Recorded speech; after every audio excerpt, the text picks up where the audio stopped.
abalungi be basinga obungi ababi. Abanda bamwe bale nnyo. Alex Mukulu, Dream TV, Victory Christian Center. Omuyimbi omu yali mu ba Beatles nga bamuyita John Lennon. John Lennon y'omu ku baayimba oluyimba olwo ne munne Paul McCartney olwakyaka ennyo, oluyimba olwakyaka nnyo Let It Be. Yalujja ku maama we nga mulwadde. Maama we bwe yalwala, bwe yagenda omulaba, maama we n'amugamba nti teweeraliikirira, kyonna Katonda kyategese, Let It Be. Oluyimba olwo olwaleero luli mu nsi yonna, baluggyemu n'ebintu bingi nnyo, orchestras zirukubye, Let It Be. Nga maama wa John Lennon amugamba nti leka Katonda kyayagala kibe, Let It Be. Kakati bwe bamubba, bwe yagenda mu New York ne bamutemula, kwegamba omutujju yamukubba essasi. Essasi eryo we yagwawo, we yafiira mu New York, mu abamanyi New York, nkakasa bangi mumumanyi, nga New York nga awali very expensive awo kumpi ne park bagiyita batya, whatever. We yagwa ne bakolawo, bamuttira ne bakolawo akaround bakati ne bawandikamu wakati nti imagine nti teebereza kyokka kye bawandikamu we bamukubira essasi awo, teebereza. Naye nkireeta olwakubanga nkijja eri ku maama we nti Let It Be, nga njagala okukozesa example wano n'eya maama endala. Ne teebereza oyo omugenzi Kasasa Dokita lumu yaŋŋamba bamubba awo ng'atambula awo ku luguudo, ng'aserengeta awo ku luguudo ng'ewa Bakuli agenda ewuwe. Naye naŋŋamba nti kale abasajja banzibye nga bakoze biki, naye n'agamba nti teebereza, naye ng'agamba nti teebereza, kale teebereza. Dokita omulamba okubbibwa mu ngeri eyo, nsi ki eyo, teebereza mwe tuli.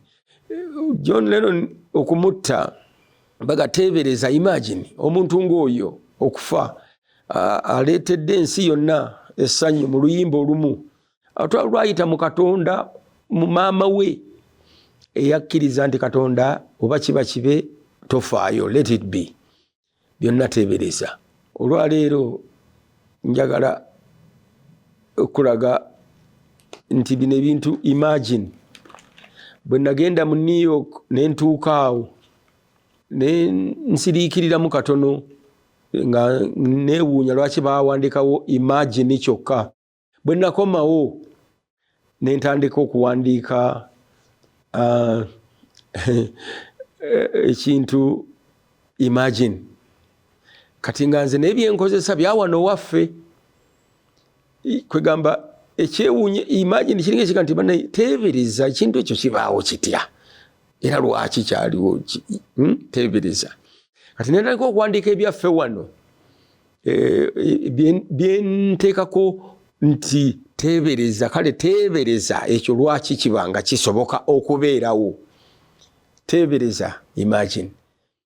Omulungi teebereza kiki ekiriwo oba n'ekibaddewo, teebereza lwaki. Kanka kusomeremu kamu, ekikulu nakiwandiikanga mu Luzungu naye nsobola okkiza mu Luganda nti imagine a mother who went to hospital, maama agenda waka maama agenda mu ddwaliro, and gave birth to twins. She needed blood to supplement her great loss of blood. Maama agenda mu ddwaliro n'azaala abalongo, naye olw'okuvaamu omusaayi omungi yeetaaga omusaayi. During birth, however, the ambulance that was supposed to deliver blood that morning had not yet done so. Nti ekyomukisa omubi, ambulance yali erina okuleeta omusaayi ku makya kwolwo yali tennatuuka. Jjukira Naalongo azadde ki? Abalongo. Lwaki ambulance tennatuuka? Because the driver was still using the ambulance to deliver building materials to his site where he was building a house for his family. Nti ambulance yali tennatuuka lwakubanga driver yali asoose gikozesa okutwala materials ze ku site gye yali azimba. The mother of the twins died 1 hour before the ambulance arrived with the blood. Ambulance etuuka n'omusaayi nga wayiseewo essaawa emu kyokka ng'omukyala afudde. Imagine, teebereza. Ebyo si bya leero, temugamba nti bya gavumenti eno nabiwandiika dda. Imagine, namuwandiika dda. Naye nga byaliwo si kya leero nti kya NRM nedda. Nakiwandiika kino dda 1999. Ng'ebintu bino weebiri. Imagine. Nyinza obbongera n'akalala nti tuleme kulowooza nnyo nti abalungi. Kakati wano mweke mu nkola eyo omusajja avuga ambulance yali mulungi? Nedda. Abantu ababi babonyaabonya abantu ne babonyaabonya n'abaana baabwe, kuba kakati oyo omukyala bw'aba yafiirwa mwana, bw'aba yafa, abaana baabo baakula batya? Baateeka okuba nga bakulira mu broken family. Broken family ereeta broken village. Broken village ereeta broken country. Broken country ereeta broken kiki continent. Kintu tekiva wala, kiva eri wansi mpola mpola nga kijja kimeruka. N'olwekyo tubereko ebintu bye tugamba abalungi nti let's imagine. Imagining. Olwaleero imagining ekigambo okuteebereza kinene. Teebereza omuntu eyali mu ghetto n'akyuka wuuyo n'ajja. Teebereza ekkuba eryo. Omulala naye bw'atyo bwe yali n'ajja. Teebereza ekkuba eryo. Kati twetaaga okuteebereza eriddako. Tanuulu nga tugiyiseemu. Tuteebereza ki? Tuteebereza ki? What are we imagining? What do we want to see happen? Kiki twagala tulabe nga bwe kiri? Naye ffenna twogera boogezi, nkugaye twogedde nno. Ono Alex Mukulu ayogera eno, baali bagashomba boogera, ono ayogera simanyi baani. Ffenna twogera. Naye for goodness sake, twogerera ki? Twagala ki? Twogerera ani? Ani atutuma? Bibuuzo byonna ebyo teebereza. Twogerera ki? Lwaki twogera nnyo? Tugamba ani? Twagala ki? Ffe aboogera. Ani atutuma? Ffe aboogera. Ani akutuma? At the end of the day tujja kugamba ekintu kimu nti teebereza. Gundi ye yali amutuma. Teebereza. Gundi ye yamugamba okukola bw'ati.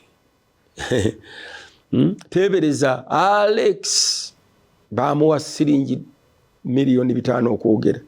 Teebereza. Naye waliwo teebereza ow'omu maaso ne teebereza ow'emabega.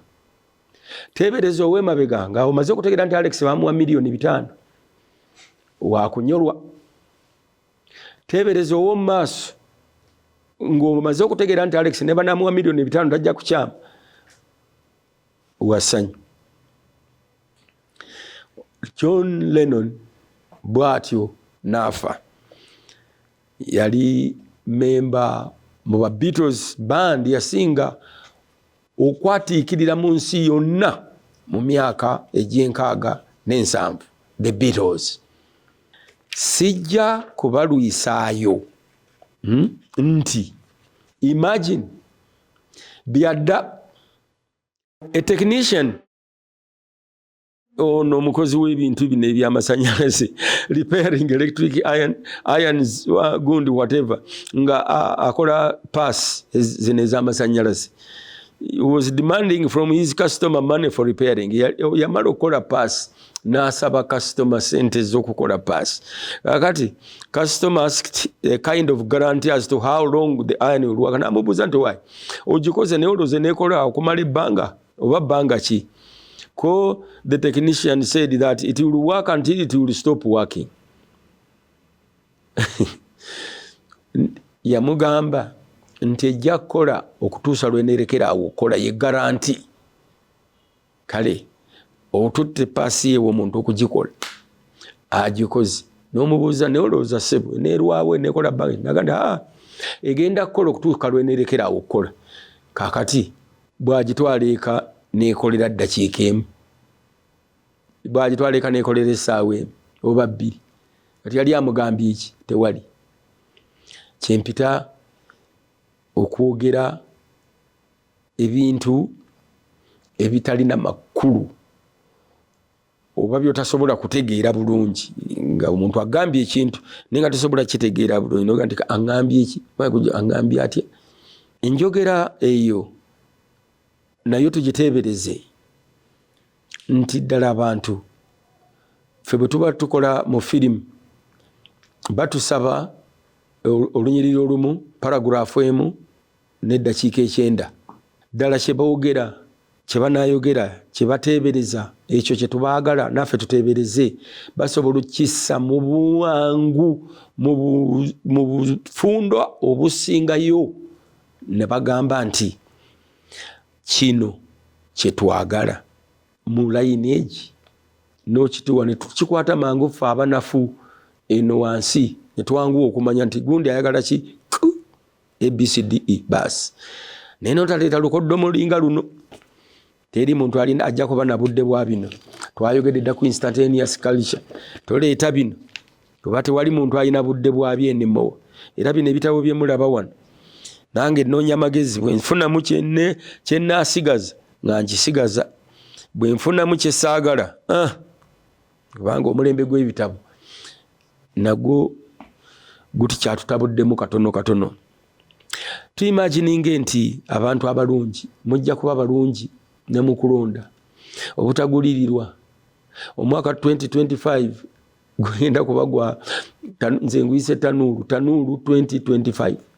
Anaagiyitamu yenna ajja kuba ayiseemu si lwa bubi wabula ajja kuba agiyiseemu olw'obulungi, kubanga gold agezesebwa na muliro. Steel awagalwa steel, omuntu awagalwa muntu. N'olw'ensonga eyo abo abanaaba baguyiseemu tusuubira nti bajja kuba bafunye embavu obumalirivu okufuuka enkaŋŋa emiti egy'amaanyi basobole okuba nga batwala eggwanga lino kiki mu maaso. Abanafu kabe kasinge tetuyitemu mu tanuulu eyo. Bwe tunaaba tuyiseemu Mukama anaaba atutuwadde ate amaanyi nate okuzimba eggwanga lino libeere eggwanga ery'ekirooto kyaffe ekipya. Ekirooto ekikadde bannange kyaggwa tukikoleredde kiwedde. Abamu bafiiriddemu, abalala bafunyeemu, abalala bafunyeemu obuyigirize, emikwano na biki byonna. Naye ekirooto ekyogoba omuzungu tukiveemu, tutya, tukyerabire nga tulekeraawo okyogerako buli kimu. Colonialism, omuzungu, colonialism, omuzungu, colonialism. Abange eyo hangover eneggwako ddi eya colonialism. Tuloote ekirooto ekipya ekinaazingiramu bano abaana abato abapya nga beetegefu okutwala manto gye tubadde tukute. Kubanga ffenna wano njagala obbategeeza abandaba teri ataalwanirira nsi eno. Teri muntu kugamba muntu nti ye yalwana omulala teyalwana. Teri ataalwana. Enjala gwe yaluma olw'okubanga gw'oli mu nsiko yalwana. Eyava awakaawo oba n'afiirwa ekintu olw'okuba wali mu nsiko yalwana. Eyawa omuntu emmere yenna oba yali muyekera oba yali ki yalwana. Eyabbibwa yalwana. Eyasigala awaka yalwana kubanga era tabakusigalawo tewandisanzeewo kiki oyita oyo yalagirira omusirikale omuntu yita wano naye yalwana. N'olw'ensonga eyo ffenna tulina obuvunaanyizibwa okulwana sitiiri okulwana, tweyongereyo okutwala eggwanga lino mu maaso. Waliwo ebinseesa nange ebyenzijjukira ate nga byaliwo nti teebereza omuntu amaze okusoma Makerere afunye degree nga ya honors n'agenda asaba omulimu, agenda okusaba omulimu naye nga gy'agenda okusaba omulimu ofiisa amumanyi bulungi.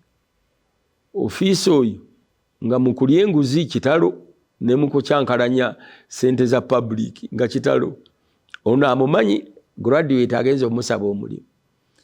Bw'amutuukako kooli ofiisa nti owange wano tewali mulimu, ko graduate nti osaaga sebo nja kwasanguza, I will expose you ebintu by'okubadde okola mbimanyi bulungi n'olwekyo njagala mulimu. Ko ofiisa nti sebo wange nno nze gw'ozannyisa nange nkumanyi bulungi, diguli gye wafuna wagigula ku lecturer, ebigezo wabigula ku lecturer ne lecturer mumanyi, owulidde, so si ya honors. Mbu bombi ne bafuluma bagende omusango gwabwe bagumalire ebweru wa ofiisi. Omubbi asanze mubbi munne, omwana atula ebigezo, agula ebigezo ku lecturer, agenda okunoonya omulimu asangayo gw'amanyi omubbi. Omubbi amuga nti wano tewali mulimu, koono nti owaaye nja nno kwasanguza, kooli nti ate ggwe diguli gy'olina manyi ne lecturer gwe wagigulako si ya honors. Kobo nti tufulume ebweru tubimalire ebweru. Bwe ba court bagamba out of court, let's settle the case out of court. Kiki kyentegeeza wano eteebereza ebintu ebyo weebiri tebibaddeewo jjo, tebibaddeewo luli, bibaddewo okuva edda. Lwaki bibaddewo okuva edda nga nakati bikyaliwo? Kubanga tetutundula nvunza kugijjayo na kibondo kyayo, tugisiisiitira busiisiitizi, owulidde, naye nga tetugitunduddeeyo. Lwaki tetugitundulayo? Twagala nnyo ebyamangu, twagala nnyo ebyamangu okugitundula ku lwawo, naye wano olusiisiitira mu booti katono okyeviirako naye nga tekiwonye. Kale omwaka guno ogutandise 2025 gujja kuba kanayushani, gujja kuba gwa speed, gwa magezi, naye tetuddamu ensobi ze twakola edda nedda, naddala ffe abakulu. Abato abatannaba kubaako kye mulaba, abatannalondangako oba bagenda okutandika okulonda, mulondese ndowooza, temulondesa ndaba, temulondesa ndaba ya bintu, mulondese endowooza ya bintu. Endowooza ya muntu gw'oyagala agende mu ntebe eryetya, si ndaba, ndabika nti gundi alina ennyumba, alabika bulungi, ali simaani, gundi mugagga, alina emmundu, alina bino, alina biri. Nedda, temulondesa kulaba, mulondese ndowooza. Alowooza ki? Atulowooleza ki? Owulidde? Endowooza zaffe zijja mu yiye, endowooza yeva mu zaffe, era ndowooza ya kikula ki? Ya byanfuna, ya byannono, ya bya mwoyo. Kubanga buli ndowooza ebaako ekitimwegwa. Ate bwe bateerina kitimwegwa then awo tuba n'obuzibu bungi nnyo. Era kyova olaba nti Afirika ebadde n'endowooza zitalina kitimwe zigwa. Bwe bagigamba capitalism ng'edduka ng'egweyo, bagigamba communism ng'edduka ng'egweyo, bwe bagigamba socialism ng'edduka ng'egweyo. Afrika olwaleero tuli awo, Bachina tuli awo, ba Eritrea, ba Ethiopia, owulidde, ba Russia. Endowooza yaffe eriwa? Bo bali baamala dde okusenjeka endowooza zaabwe ne bazikwata bwe bati, kati ze batambuza, ze bakuŋŋaanya, ze bagaziya. Naye ffe endowooza yaffe ki? Toyinza gamba nti endowooza yaffe to complain about colonialism. ndowooza kyeyo. Toyinza nti endowooza eyaffe is to always be, struggling with the opposition, etc. No. Endowooza eyaffe ki? Lwaki tetulina ndowooza yaffe nga Uganda at least? Kale tutandikira naye teriiwo. So tuleme okuwana abantu nti batuwadde naye endowooza erwawo. Katugambe Christianity nayo nyinza okitwala mu ngeri emu ng'endowooza nti it is lasting 2000 years and 25 years. The philosophy is here. If you think it is a philosophy, if you think it is a spiritual, divine, call it whatever, then you know what I mean. So endowooza y'omuntu, ndowooza ya Kyagulanyi, how long will it last? Eya Mao, how long will it last? Eya Museveni, has it lasted for 40 years or it is still continuing? How long? Naye n'ebyo byonna nga ddala ebyo byonna, those are fads. Ebyo byonna si ndowooza, those are fads. Kyeki ekintu ekirabika nga kiri ku mutindo oba nga kitrendinga kati weboogera naye nga kijja kuggwaawo enkya. Nja kumala ngenda kubawa kino, buli omu atambule n'akaveera, simanyi buli omu addeeka n'akaveera ke. Ebyo nabyo mwabiraba, buli omu addeyo n'akaveera. Fad eggwaawo enkya tekiriiwo. So tulina okwegendereza, okuteebereza, okumanya nti ekiddako si kyangu nti nze omukulembeze yenna atalina ndowooza mpya saagala. Njagala ekintu nga kiggumivu, nga kijja kutwala emyaka egisukka 100-200 oba ono yakirina, kale akitugambe nakyo tumanye nti lekkubo tulina okutambula. Otherwise tukooye okuzina amazina aga Nakwale, olulala ntuzina aga Ndombolo, olulala ntuzina aga simanyi muno mulimu ow'eddalu, Nyegenya. Byonna ebyo buli kaseera buli ajja tuzina amazina tegalwako ne tuggwaawo ne tugenda. Tuzinya aga Muteesa, tuzinya aga Obote, tuzinya aga Lule, tuzinya aga Binayisa, kati tuli kuga Museveni. Naye mazina buzina galinga nga Toyota we yajja yagenda bugenzi yaggwa, tetumanyi na gyali, kati kirikiri tetumanyi na gyali. N'olw'ensonga eyo tubeere nga kiki tumanya ekintu kitrendinga butrendinzi mulembe oba kintu kya buwangaazi. Nze ndowooza nti abaana abato leero kye beetaaga essanyu ery'obuwangaazi, nga balina sense of tomorrow, they will be happy and joyful. Bwe bataba na sense of tomorrow in that sense, bapapa badduka, batya, they fear, ate ne bafuuka vulnerable eri ebintu ebyo ebibonoona enjaga sisha, kubanga batya, tebalina sense of tomorrow. Will I be happy tomorrow? Bano abakulu bange nga bo tebali happy, nga bayombagana, nga bano battingana, nga bano tebaagalana. Kati omwana omuto atya naga nti nyinza okubaako problemu wano, kanjiye nve ku kibuga wano nga nkyali muto, nve mu Buganda ngende eri nsobole okukuba, wendikaddiira ndidda, waakiri okuddira mu kagu bwe bagamba.